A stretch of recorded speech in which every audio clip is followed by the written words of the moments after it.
तो pen Naruto verse का एक ऐसा कैरेक्टर है जिसकी पावर थोड़ी बहुत कॉम्प्लिकेटेड है और अच्छी भी है बहुत ज़्यादा। ये चीज़ उसको बहुत ज़्यादा पावरफुल बनाती है और इसी वजह से पेन अपने आप को गॉड तक रेफर करता है कि लाइक मैं भगवान हूँ। तो इज़ दैट ट्रू? मेरे हिसाब से पेन भगवान के यानी कि गॉड लेवल पे नहीं आता नारुतो वर्स के अंदर, क्योंकि नारुतो वर्स के अंदर ही काफ़ी कैरेक्टर है जो उसको हरा सकते हैं। बट इसका मतलब ये भी नहीं है कि पेन वीक है। किसी भी एंगल से अगर तुम उसको वीक बोलते हो तो तुम्हारा दिमाग खराब है। उसको कुछ ही कैरेक्टर हरा सकते हैं जैसे कि मदरा, ओबिटो, नारुतो, और बाकी सब पे तुम डिबेट कर सकते हो, लेकिन उनमें से कम ही लोग हरा सकते हैं। तो मान लो 3 कैरेक्टर बस। और खैर इस बात को थोड़ी देर के लिए साइड में रखते हुए मैं बता देता हूँ कि मेरी तबीयत ख़राब है, तो इस वीडियो में मेरी आवाज़ थोड़ी अजीब लग सकती है। मुझे तुम्हारा नहीं पता, लेकिन मुझे बहुत अजीब लग रही है। खैर अब मेन टॉपिक पे आते हैं। पेन के पास ऑफ कोर्स रेनेगान है, जिसकी वजह से उसकी पावर्स बहुत ज़्यादा बूस्ट हो जाती है। एंड सिंस उसके पास पूरी 6 बॉडी है तो वो अपनी बॉडीज को जितना चाहे उतना मूव अराउंड कर सकता है, और साथ ही साथ उसके पास एक बहुत ही ज़्यादा अच्छा व्यू है। नहीं नहीं, पहाड़ों का नहीं, 6 लोग हैं ना तो 6 आंखें। और सिंस पेन उजुमा की ब्लड लाइन से बिलोंग करता है, उसके पास चाकरा की कोई कमी नहीं है। अंधाधुंध है भाई, जितना चाहे उतना यूज करो। बट ऑफ कोर्स उसके चाकरा की भी एक लिमिट है। तो और पेन के कुछ पाथ ऐसे हैं जो तुम्हें लिटरली वन शॉट कर सकते हैं। ह्यूमन पाथ बस तुम्हें टच कर सकता है एंड तुम्हारी सोल बाहर आ जाएगी। मतलब थोड़ा बहुत कॉम्प्लिकेटेड होगा इससे ज़्यादा, बट इतना मान सकते। खैर अगर तुम्हें याद हो तो पेन की सबसे बड़ी फाइट हुई थी विलेज के साथ। लाइक पेन के सामने पूरा विलेज है भाई, और वो बंदा अकेला लड़ रहा है। अकेला तो नहीं, बट फिर भी अकेला ही कह दो। लाइक उसके पास पाथ है तो उसकी 6 डिफरेंट बॉडी है, बट फिर भी वो अकेला ही लड़ रहा था, और वो फिर भी उस फाइट को डोमिनेट कर रहा था। और उसके अपोनेंट्स कोई ऐसे बच्चे बच्चे भी नहीं थे कि लाइक उनको आराम से ही हरा देगा वो। लाइक उसके अपोनेंट्स देखो, फर्स्ट इज़ लाइक होकागे जो सुनाडे रहती है उस टाइम पे। उसके बाद जो अगला होकागे बनने वाला है लाइक ककाशी, तो वो भी कागे लेवल पे ही मान लो उसे, क्योंकि ककाशी जब होकागे बना था उसके पास कोई खास पावर बूस्ट नहीं आया था। और बाकी पूरा विलेज, अब मैं हर एक को गिनवा नहीं सकता। और पेन फिर भी वो फाइट डोमिनेट कर रहा था, वो भी बहुत गंदे लेवल के साथ। आई नो कि पेन इन दी एंड हार गया था नारुतो से, बट अगर तुम उसके सर्कमस्टांसेस देखो लाइक वो कैसे हारा, तो बहुत ही ज़्यादा इलॉजिकल था वो। एक्चुअली इलॉजिकल नहीं, वो बस नारुतो को बहुत ही ज़्यादा फेवर दिया गया था।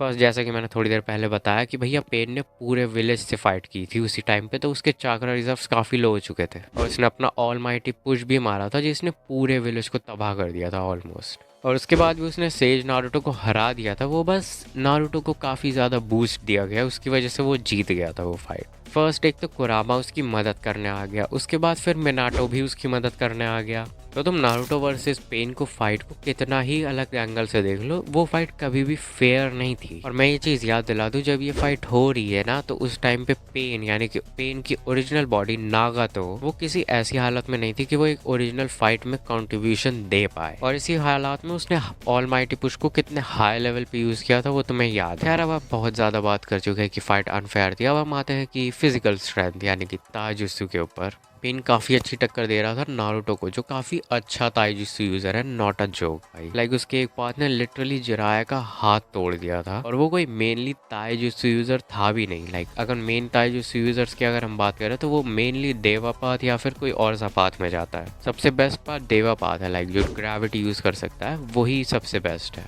और कोई भी बंदा अगर याद करता है पेन को तो उसके दिमाग में नागातो का वही वाला पाथ आता है, लाइक देवा पाथ। जब मैंने नारुतो नहीं देखा था ना, तब मुझे लगता था कि भैया पेन जो है ना वो यही है, लाइक यही बंदा है अकेला। लेकिन जब नारुतो देखा तब पता चला अच्छा ये तो याहिगो की बॉडी है, जो असली पेन है वो अपना नागातो है।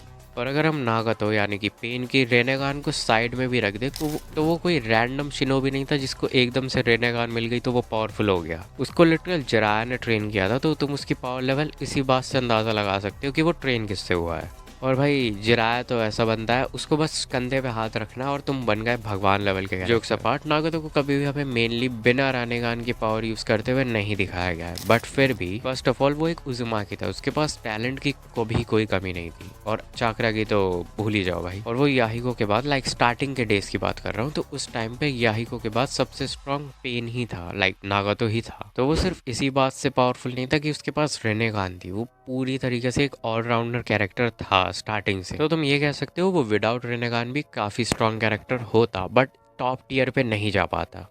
लाइक वैसे भी टॉप टियर में कोई भी ऐसा कैरेक्टर नहीं है जिसके पास कोई खासियत ना हो। सिर्फ एक कैरेक्टर को मान सकते हो जो मिनाटो रहेगा, क्योंकि भैया वो ना ही किसी स्पेशल क्लैन से आता है ना ही कुछ भी नहीं, बस वो मिनाटो था। खैर मिनाटो के ऊपर कभी और बात करेंगे। बाय बाय एंड होपफुली मेरी तबीयत ठीक हो जाएगी जल्दी, तो तब अच्छे से वॉइस ओवर करेंगे।